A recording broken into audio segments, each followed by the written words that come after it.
지역의 진심 MBC 경남.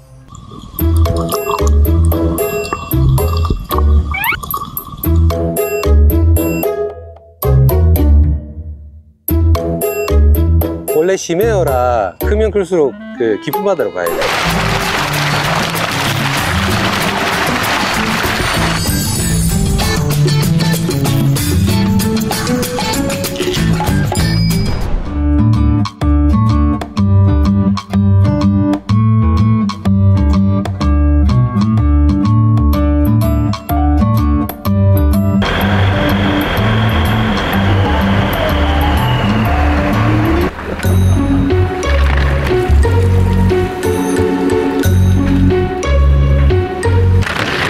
여기까지 오셨습니까? 우럭까지 왔어요. 다 맛있죠. 우럭은 뭐 사계절 다 맛있어요. 우럭은 딴 생선에 비해가 식감도 좀 더 쫀득하고 예. 그 먹어보면 차이 많이 나요.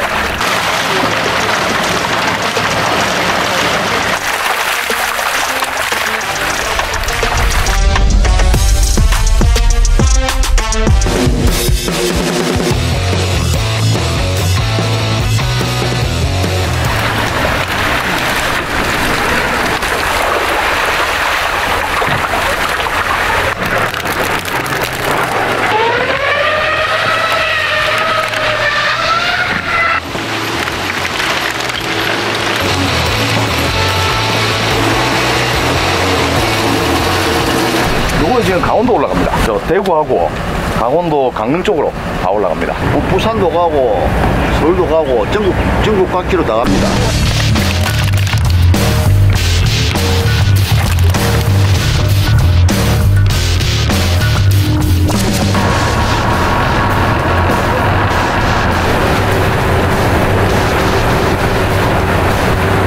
우럭 괜찮죠?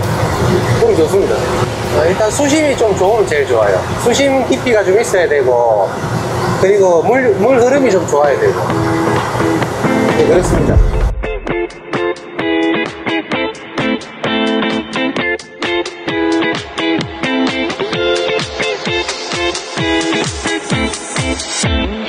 (1.25헥타니까) 마리수로는 이제 한 80만. 우럭이 농사로 치면 쌀농사 비슷한 거예요. 이 어장의 가장 기반이 되는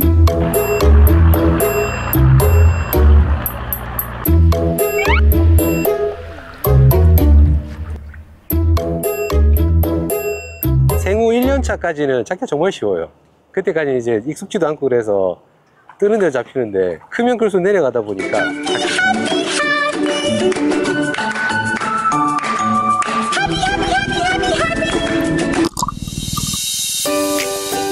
원래 심해어라 크면 클수록 깊은 바다로 가야 돼요. 이제 성어가 되면 될수록 30m, 50m, 100m 이렇게 깊은 바다로 가야 돼요. 과거만 해도 심해고기라서 잡는 것도 어려웠고요. 지금은 이제 양식 기술이 워낙 발달하고 해가지고 이렇게 우리가 흔하게 먹는 거지 대고급 어종입니다, 원래.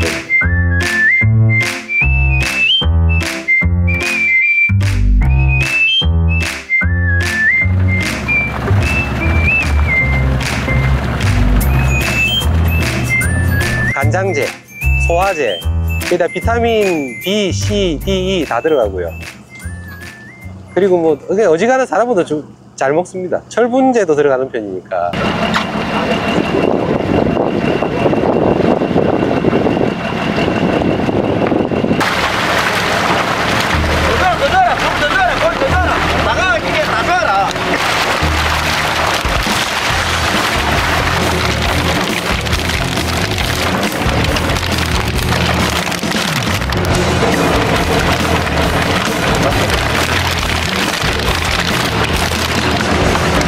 먹고 당연하니까. 1050개 하고요. 570kg. 아, 그건 570개? 예. 1.5톤입니다, 그러면. 그렇죠. 예, 두 가지 사이즈 했는데 이 배를 다 채워가는데 장사가 안 되다 보니까 다 못 채우고 지금 들어가야 되는 거죠. 돈이 있어야 경제가 뭐 좋아야 뭐. 근데 경제가 지금 안 좋는데 뭐 사먹겠습니까? 많이 일단 우럭은 많이 잡수세요.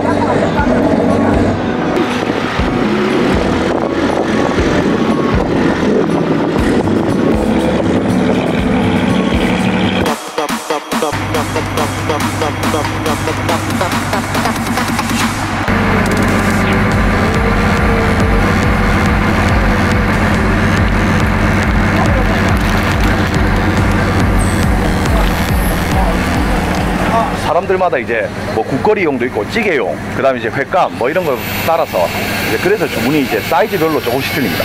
금액 차이도 조금씩 있고 한 마리에 이제 580g 정도 평균이 그렇게 나가는 걸 듣고 있습니다. 요거는 이제 보통 횟감용 용도로 횟감이나 구이 이쪽으로 많이 나가고 있어요.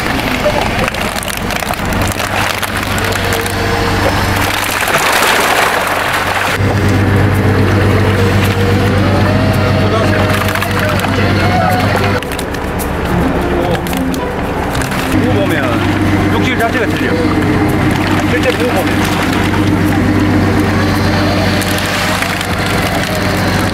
육질이 어떻습니까? 육질이 보면 쫄깃쫄깃하지.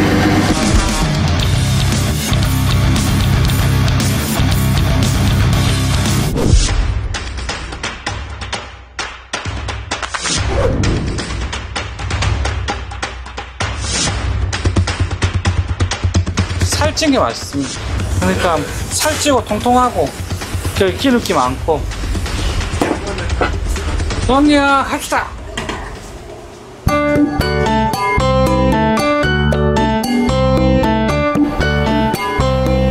생선 자체가 원체 이렇게 맛이 있다 보니까 통영산 미역에 그냥 통영산 우럭, 그 다음에 간장 약간, 그리고 소금 마무리로 하시면 됩니다. 나중에 한번 드셔보시면 알겠지만 이게 제일 맛있어요. 담백하게 진짜 맛을 얼큰하게 맛있어요.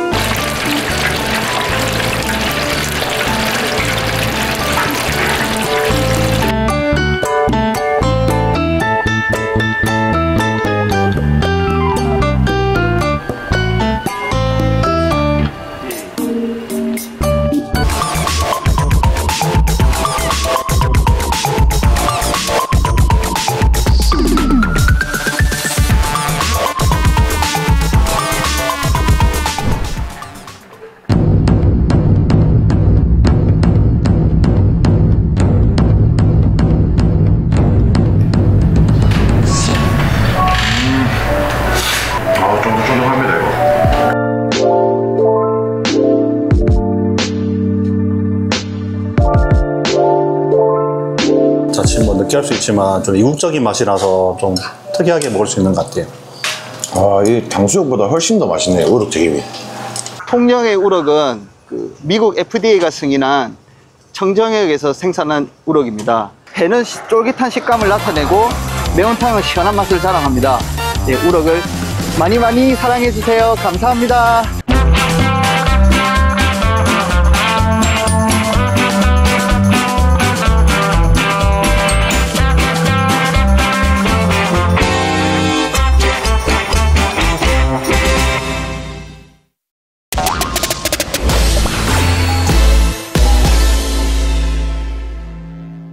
여러분들 안녕하십니까? 저 오늘 여행 떠납니다.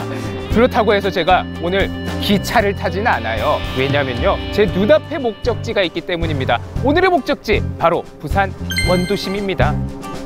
부산의 오랜 역사를 간직하고 있는 원도심. 최근에 원도심이 새 단장을 하고 여행객을 기다리고 있다는데요. 원도심이 어떤 매력을 가지고 있는지 오늘 저와 원도심으로 함께 떠나보시죠.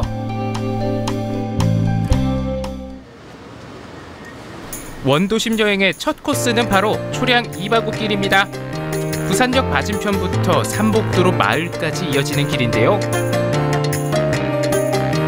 말씀 좀 여쭈려고 왔어요. 먼저 실례가 안 된다면 어머니는 여기서 얼마나 지내셨나요? 50한 3, 4년 정도 있었어요. 완전 토박이시네요. 이 2바구는 무슨 뜻인가요? 표준말을 쓰면 이야기고 말 잘하면 이바구 잘한다 이런 그 완전 사투리인데. 그럼 여기는 뭐 어떤 이야기가 있는 길입니까? 수도도 없고 할 때 우물에 가서 물찌개 지고 물 하고 그 바가지가 푸고 물풀 흐른 얘기 옛날에. 그 이야기들이 벽화에 담겨 있습니다. 바로 옆에 여기 초량교회가 있거든요. 여기 초량교회가 일제강점기 때 독립운동가들의 성지였다고 하더라고요. 부산 원도심을 중심으로 활동했던 독립운동가들의 간략한 활동도 잠시 만날 수 있었습니다.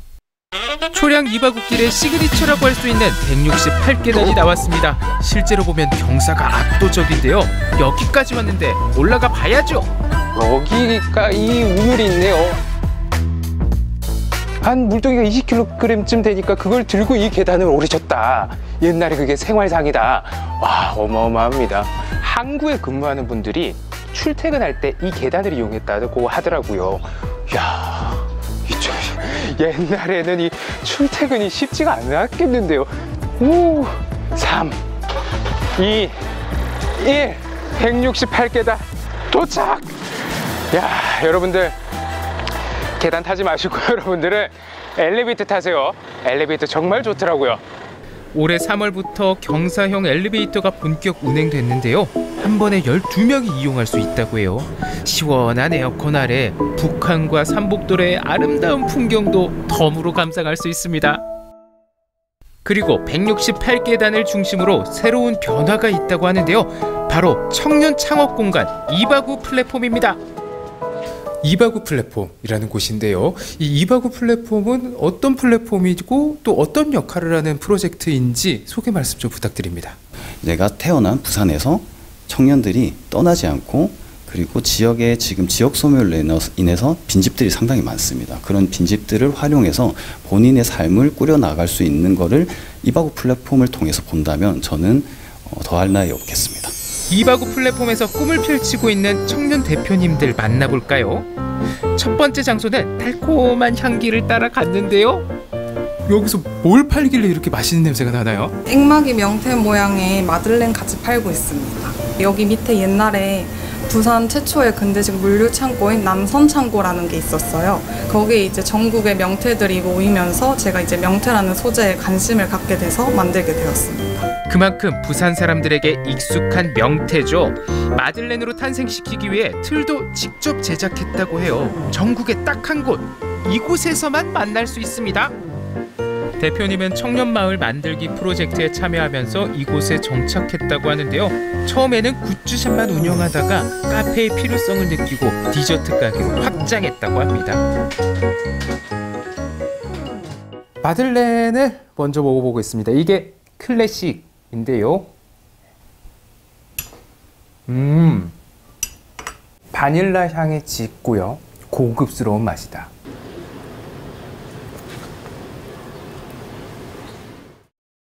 막 그렇게 시다는 느낌은 전혀 안 들고요.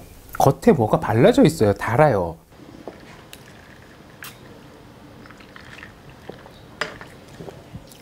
이 홍백 향차가 산미가 아주 진합니다. 그래서 이 단맛들을 잡아주고 마들렌 퍽퍽하잖아요. 그 퍽퍽한 맛도 잡아주니까 이 조합이 너무 잘 맞네요. 안 좋은 기운도 막아주고 해군도 부른다는 명태인 만큼 주변에 선물하기에도 딱이죠.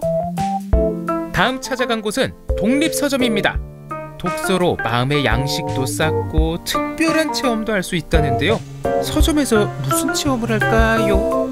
부산항대교를 바라보면서 별빛 필사를 하는 프로그램을 한다든지 철가방이 있는데요. 찾아가는 배달 서비스라고 해서 노인복지관과 연계를 해서 글 읽기가 어려우신 어른들을 위해서 책을 읽어드리는 봉사활동도 하고 있습니다. 그중에 제가 체험한 프로그램은 감정 화분 케이크 만들기입니다. 지친 현대인들의 마음을 챙길 수 있다고 해요. 요 근래 내가 가장 많이 느낀 감정을 하나 한번 뽑아보겠습니다. 제가 지금 대표님 옆에 있잖아요. 아마 똑같은 시간에 저기 스튜디오에도 김세훈이가 있을 거란 말이에요. 걔는 긴장된 생방송 얼마나 떨리고 긴장되는지 아십니까? 확 떨릴 것 같아요. 지금 또 스튜디오 안에서 많이 떨고 있을 거예요. 그래서 저는 긴장된 가겠습니다.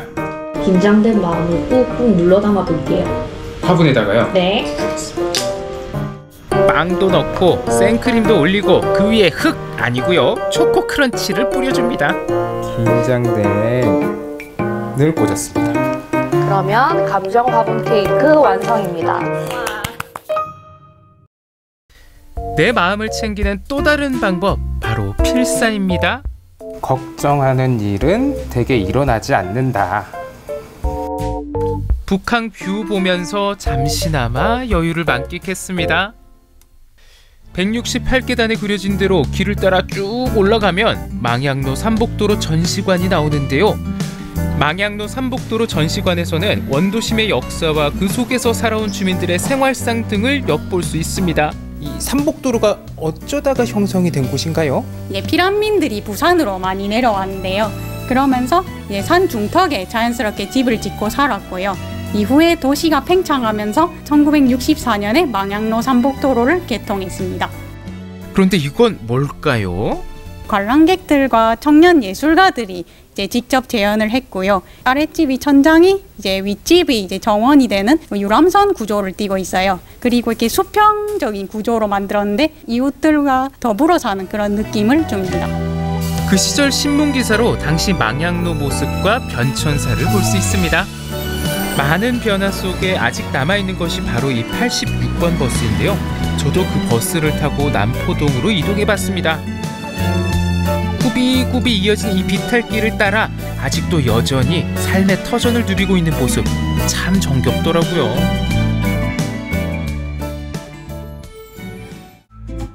원도심 여행에 음식이 빠질 수 없죠.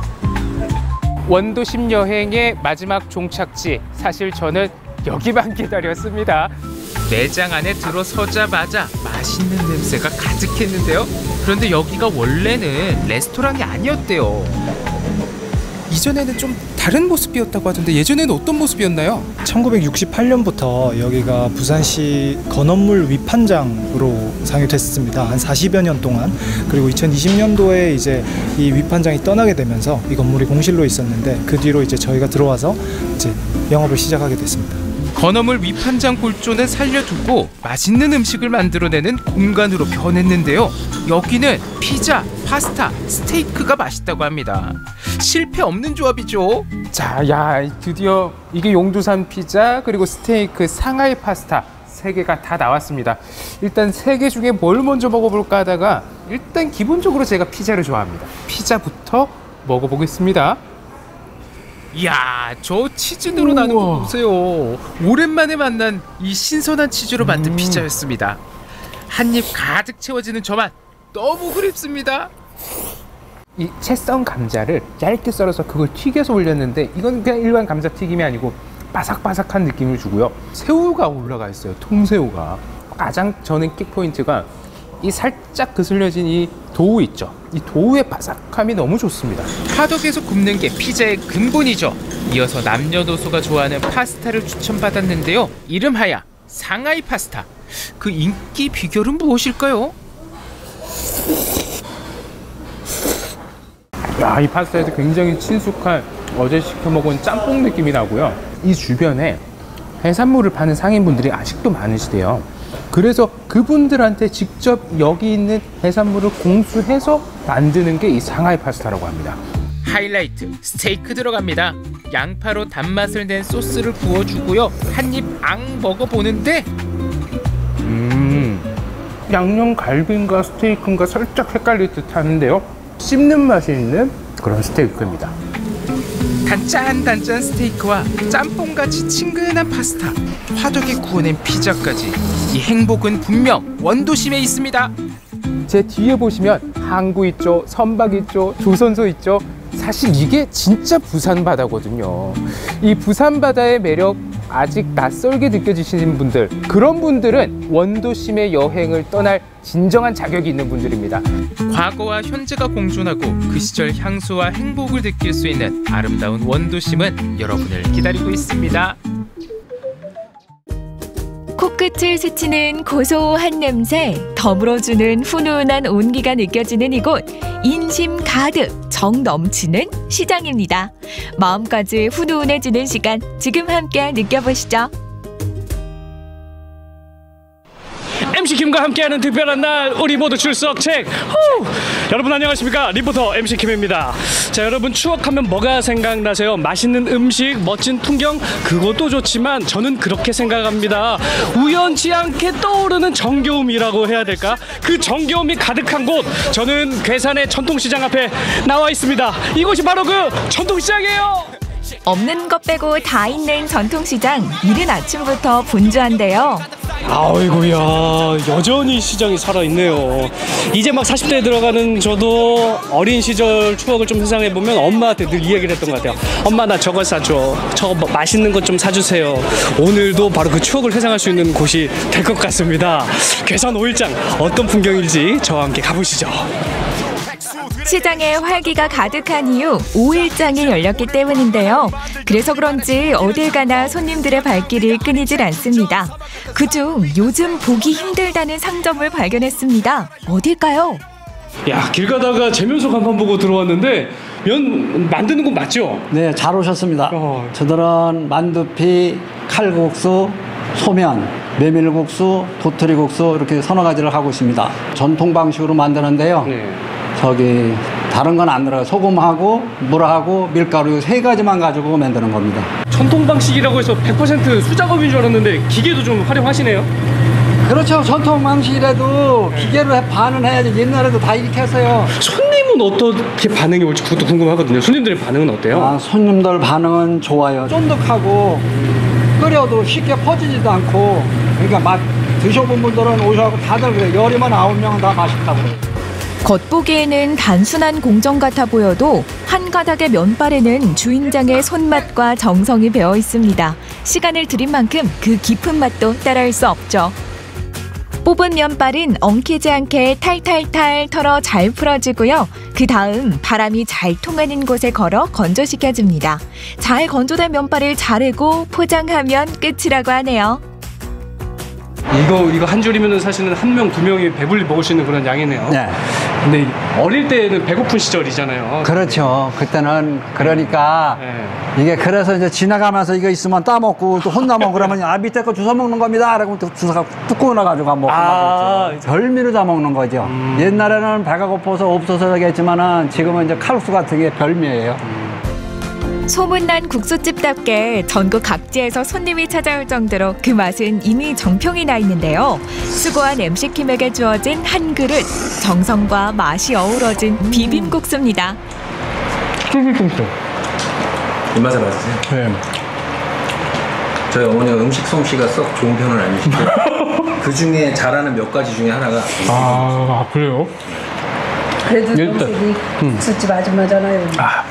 이렇게 한 자리에서 장사를 유지할 수 있다는 거 쉽진 않을 것 같아요. 어떠세요? 그렇죠. 한 자리에서 오래 한다는 게 참 힘든데 그래도 옆에 있는 우리 와이프가 식구가 많이 도와주고 열심히 하는 덕분에 이렇게 잘 왔습니다. 여기까지. 하면서 또 보람이 있을 때가 있을 것 같아요. 네. 손님들이 맛있다고 찾아와 주시는 거.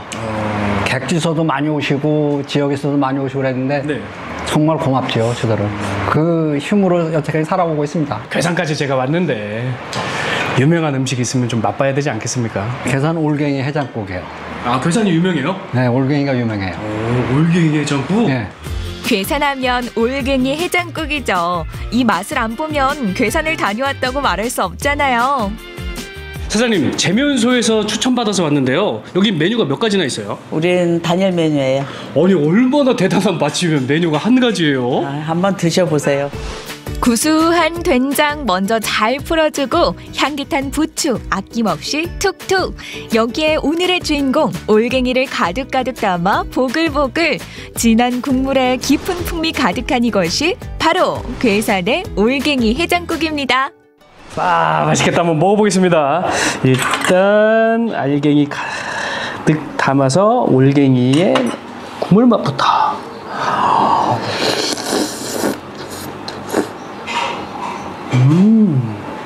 이 녹진함이 끈끈하게 묻어있는 맛이라고 할까요? 다들 아시겠지만 그 올갱이 하나하나를 까는 게 보통 일은 아니잖아요. 충북 괴산에 오면 꼭 맛을 보여야 될 음식 같습니다. 된장도 담아서 쓰니까 또 맛도 틀리다라고 올갱이국이 또 더 구수하고 시원하다고 말씀하시더래요. 지금까지 또 이 메뉴 하나 가지고 하면서 오래 했다고 또 100년 가게도 받았고 그래서 지금까지 이렇게 해나오고 있어요. 40년 세월 한자리를 지켜온 묵직한 뚝심. 오늘도 변함없는 맛을 담아내는데요. 화려하진 않아도 한 그릇 가득 정성과 진심이 담겨 있으니 속은 물론 마음까지 포근해집니다. 맛있게 밥도 먹었겠다. 본격적으로 구경을 해보는데요. 시장의 꽃은 뭐니 해도 음식이 아닐까요? 그중 MC킴의 입맛을 사로잡은 맛이 있습니다. 안녕하세요. 네, 안녕하세요. 이렇게 길거리에서 뭐 드시고 계시는 거예요? 네, 치킨이에요, 치킨. 치킨이요? 네네. 어디서 오신 건데요? 경기도 평택에서 왔습니다. 평택에서 네네. 이 시장까지 방문하셔서 네네. 이 통닭을 드시는 거잖아요? 네, 너무 맛있는 것 같아요. 전 세계에서도 꼽히는 치킨 강국 대한민국. 그런데 타지에서도 일부러 찾아올 만큼 맛있다고 하니 점점 더 궁금해지는데요. 자주 애용하세요? 한 10년째요. 이렇게 줄 서서까지 먹을 이유가 있어요? 맛있으니까. 맛있어요. 가마솥에 튀겨갖고요. 엄청 바삭하고요. 가마솥에 튀긴 치킨이요? 그렇습니다. 이 집만의 맛의 비결, 바로 이 큼직한 대형 가마솥인데요. 달걀 반죽을 고루 입힌 뒤 팔팔 끓는 기름 속으로 풍덩 한가득 튀겨내는 양도 푸짐, 거기에 바삭함은 말해 뭐해요. 이렇게 갓 튀겨 나온 치킨 안 먹어볼 수 없겠죠? 맛있게 생겼죠? 오, 냄새 너무 좋고요. 맛 한번 볼게요.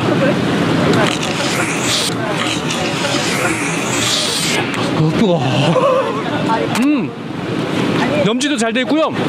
겉바속촉이라고 하잖아요. 너무 바삭바삭해요.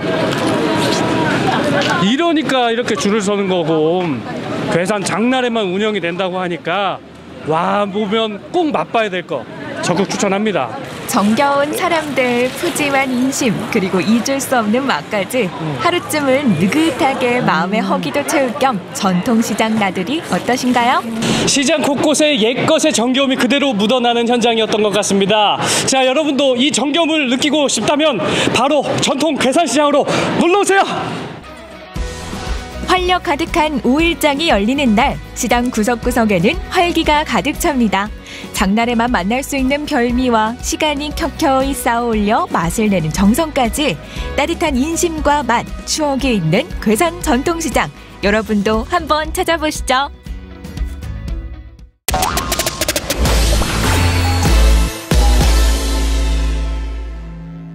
어느덧 여름의 문턱입니다. 알록달록 화려한 꽃들은 이제 안녕 보내주고요. 초록의 싱그러움이 가득 찬 계절이 다가왔는데요. 이럴 때 여러분, 파릇파릇한 나무가 생각나지 않으신가요? 제가 오늘 나무랄 데 없는 영양 나무 여행으로 여러분들을 초대할까 합니다. 함께 가보시죠. 단단히 뿌리를 내린 나무는 울창한 숲을 이루고 선선한 그늘을 만듭니다. 생명을 다한 나무는 사람 가까이 머물며 다양한 곳에서 그 쓸모를 다하는데요. 아낌없이 주는 나무 따라 영양으로 떠나봅니다.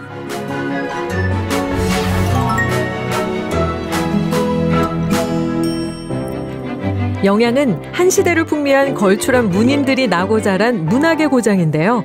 주실마을은 시인 조지훈의 고향입니다. 꽃이 지기로서니 바람을 탓하랴. 주름 밖에 숨긴 별이 하나둘 사라지고.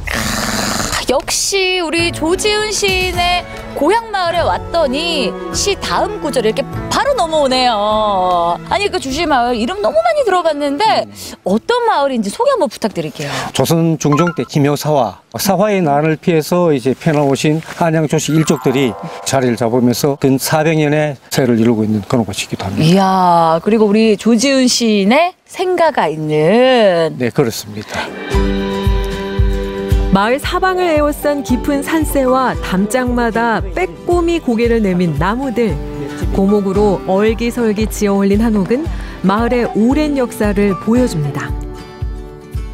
일단 마을 둘러보는 것도 너무너무 좋긴 한데 오늘 선생님 제 여행 컨셉이 이 나무랄 데 없는 나무 여행이거든요. 나무 구경을 좀 해야 되는데. 그럼 아주 멋진 곳이 있죠. 그 주실 숲으로 한번 가볼까요? 오, 숲이요? 네. 가시죠. 네, 가보시죠. 얼른 보여주세요. 하늘을 덮은 키가 큰 나무들이 마을 동구 밖에서부터 울창한 숲을 이루고 있는데요. 수천 그루의 나무들이 숨이 탁 트이는 청량한 공기를 뿜어내고 있습니다. 와, 선생님 따라 걷다 보니까 아니 왜 숲속에 왔어요? 바로 이 주실마을 입구에 자리 잡고 있는 주실숲입니다. 이 마을에 계신 어르신들 모여갖고 항상 이거 풀도 베고 하시면서 이 숲을 관리하고 계시는데요. 이 숲이 산림청에서 주관한 아름다운 숲 대회에서 1등을 먹은 굉장히 아름다운 숲이기도 합니다. 주시의 숲은 마을의 자랑이자 든든한 울타리인데요. 해가 뜨겁거나 바람이 어지럽게 부는 날이면 가지 많은 나무들이 어김없이 그늘을 내어줍니다. 조지훈 선생의 이름을 따서 시인의 숲으로도 불립니다.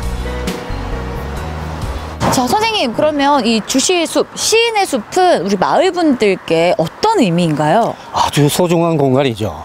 마을에 들어오는 나쁜 기운도 물려주고 또 마을의 좋은 기운을 그대로 있도록 지켜주는 그런 소중한 곳이기도 하고, 주민들이 또 건강을 위해서 어르신들이 이 마을 숲을 한 바퀴 산책하면서 자연의 맑은 공기도 마시면서 건강을 되찾는 그런 역할을 하는 아주 중요한 곳이라고 하겠습니다.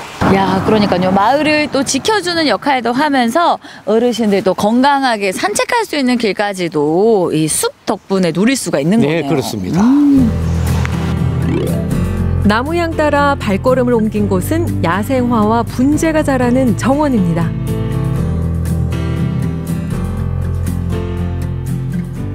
자, 이번에는요, 실내에서 나무의 푸릇푸릇함을 즐길 수 있는 곳을 소개해드릴까 합니다.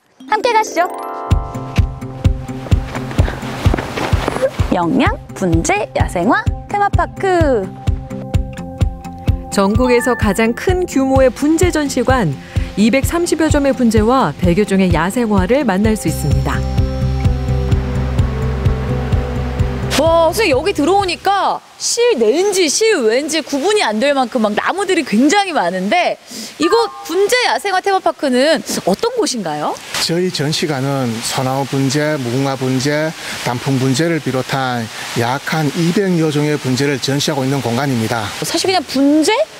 뭐 그냥 화분에 심겨 있는 건가? 이게 뭐지? 사실 정확한 뜻을 잘 모르겠거든요, 선생님. 작은 화분에 하나의 나무를 키우고 가꾸는 예술 작품이라고 보시면 되겠습니다. 자연이 빚고 세월의 무게가 더해지면 분재는 비로소 묵직한 존재감을 드러내는데요. 여기에 층층이 사람의 정성을 쌓아 올려 저마다의 멋과 태를 입습니다. 이야, 아니 이 비술나무가 450년이 된 거라고 하셨잖아요.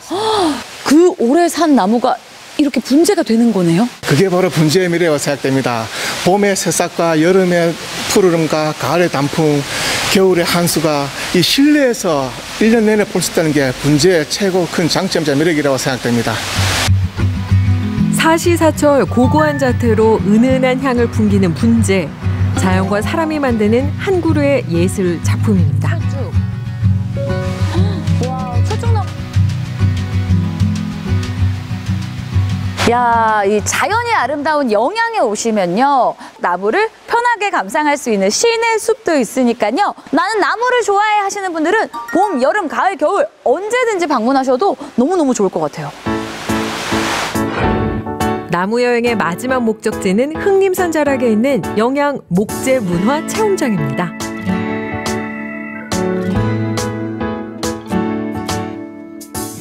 여기도 나무, 저기도 나무, 천장에도 나무가 달려 있어요. 확실히 목재 문화 체험장에 온 게 맞구나 하는 생각이 듭니다. 근데 이 영양 목재 문화 체험장 어떤 곳인가요? 나무가 어떻게 가공돼서 우리한테까지 오는지에 대해서도 배울 수 있고, 세월이 흐르면서 우리한테까지 계속 영향을 미치는지 그런 것들을 총체적으로 다 배울 수 있는 곳입니다. 이곳에서는 나무의 한살이를 엿볼 수 있는데요. 한 그루의 나무가 밑동만 남을 때까지 어떤 과정을 거쳐 어디서 어떻게 쓰이는지 한눈에 알 수 있습니다.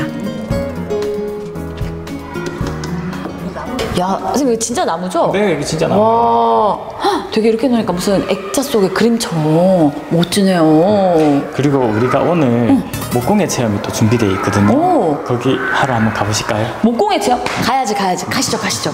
어머머머. 영양군의 1학년 학생들과 냄비 받침대를 만들었는데요. 고사리 손으로 나무를 만지며 다듬으며 난생 처음 4포질도 해봤습니다. 어때요? 제법 쓸만해 보이죠? 하나, 둘, 셋. 짜잔! 야, 이렇게 이렇게 완성이 됐습니다. 사실 이게 다 비슷하게 뭔가 줘도 느낌이 좀 다 달라요. 우리 친구 해보니까 어땠어요? 제가 만든 거라서 예쁜 것 같아요. 체험감도 둘러보고 이것도 만드니까 너무 재밌었어요. 우리 친구 이거 누구 줄 거예요? 아빠가 요리를 잘하고 저희한테 음식도 잘 만들어 주시니까 아빠한테 감사한 마음을 줘야 되겠어요. 이야, 너무 착하다.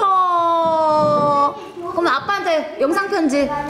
아빠 사랑해요. 햇살 아래 나무 그늘, 한숨 쉬어가기 좋은 그루터기, 추억이 열리는 꿈나무. 여러분에게 나무는 어떤 존재인가요? 영양에서 확인해 보세요. 나무야, 우리 곁에 있어줘서 고마워. 무럭무럭 자라렴. 나무가 함께하는 영양으로 놀러오세요.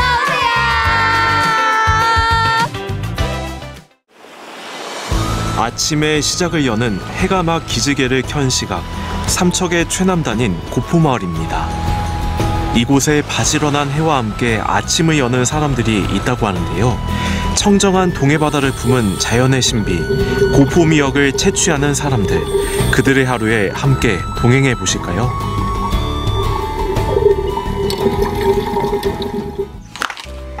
오전 6시, 평소라면 이 시간에 꿈나라에 있겠지만 만날 사람이 있어 일찍 길에 나섭니다.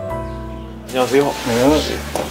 만나볼 사람은 바로 황동식 이장. 삼척 고포마을에서 태어나 자란 그는 마을에서 몇 남지 않은 고포미역을 따는 해남입니다. 계절적으로 지금 고포미역이 또 유명하고 그래서 그 자연산 미역을 좀 채취하고 좀 가려고 하기 때문에 준비 작업을 하고 있습니다. 고포마을은 고품질의 돌미역이 유명한 곳입니다. 특히 미역의 성장에 중요한 영향을 끼치는 물과 조류, 지형은 물론 적당한 수심까지. 고포마을은 양질의 돌미역이 자라기에 그 어느 곳보다 최적의 조건을 가지고 있는데요. 그렇게 천혜의 자연의 품 안에서 자란 미역은 맛과 향이 진해 예로부터 임금님의 진상품으로 오를 정도로 품질이 좋다고 합니다. 그런데 오랜 역사를 가진 삼척 고포미역의 미래가 걱정입니다. 올해 황동식 이장의 나이가 77. 이처럼 작업자가 고령화된 것은 물론 젊은 층의 유입도 거의 없다시피 해 그 수가 예전과 비교할 때 현저하게 줄었는데요. 현재 남아있는 작업자는 손에 꼽을 수 있는 7명 남짓, 겨우 명맥만 잇고 있는 실정이죠.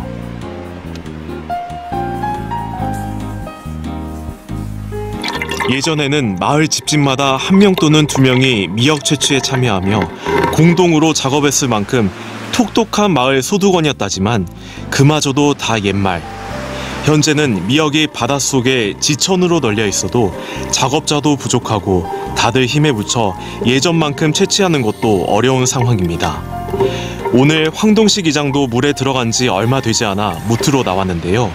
이 미역의 다음 행선지는 어딜까요? 집 쪽으로 가서 이제 건조시켜야죠.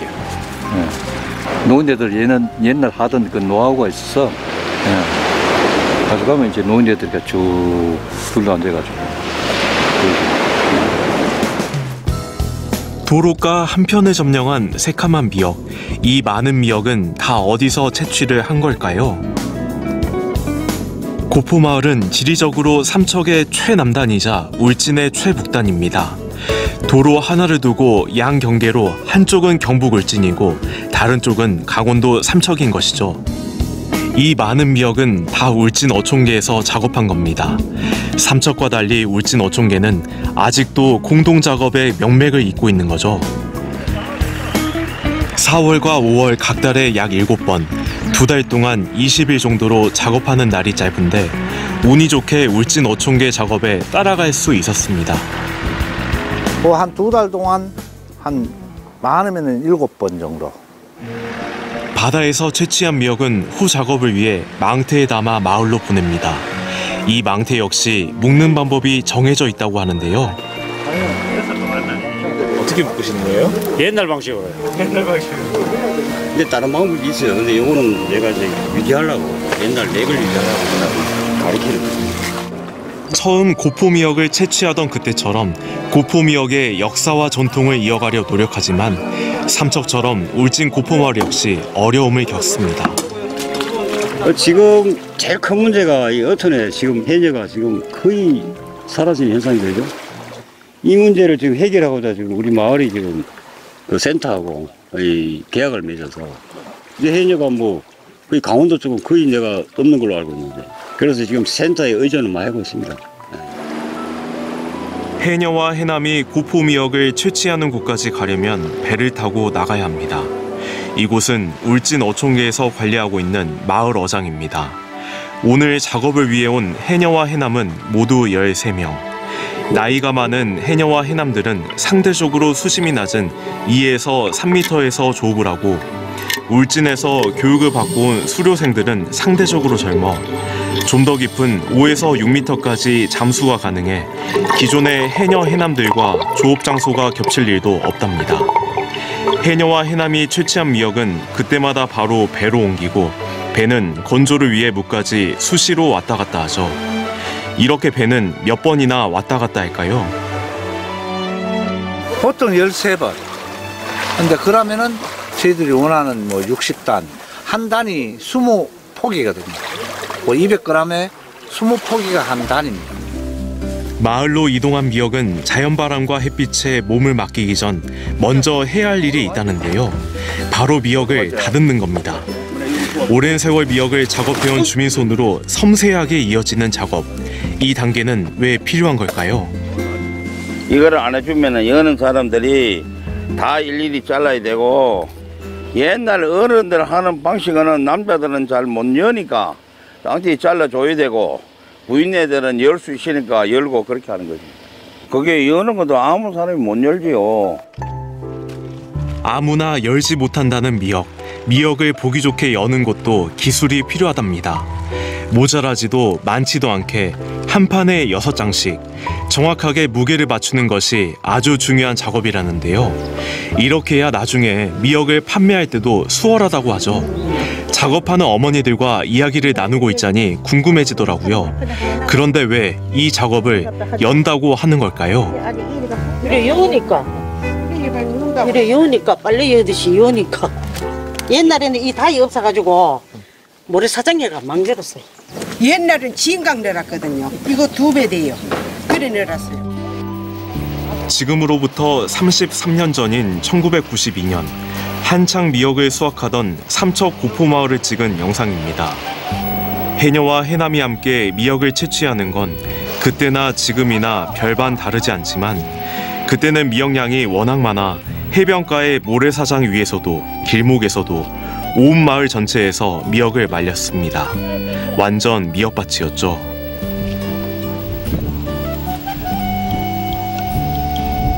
미역을 말리는 모습은 비록 바뀌었지만 미역을 말리는 역사와 전통은 고스란히 이어집니다.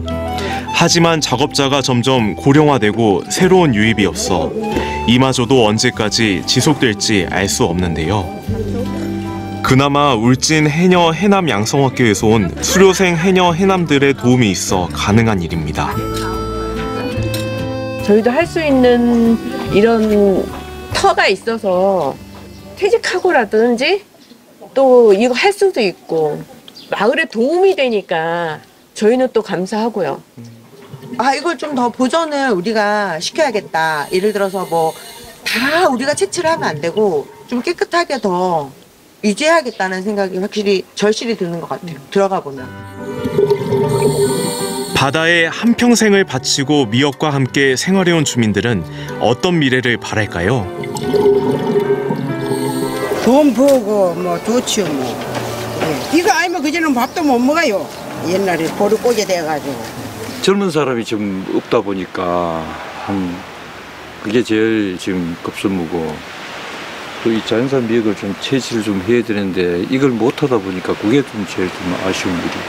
고포미역은 제가 뭐 자랑 안 해도 벌써 지금 전국적으로 브랜드로 인한 그런 그 선전이 많이 되었고, 해녀가 좀 수급이 잘 돼서 다른 분들도 좀 잡사볼 수 있도록 좀 하는 게 제 꿈입니다. 고령화의 인구 감소까지 해마다 마을의 여건은 어려워지고 있지만 마을에 대대로 이어오는 옛날의 방식을 그대로 보존하고 지키려는 사람들. 그들의 바람이 이뤄져 고포미역이 잊혀지지 않고 후대에도 명맥을 잇길 바랍니다.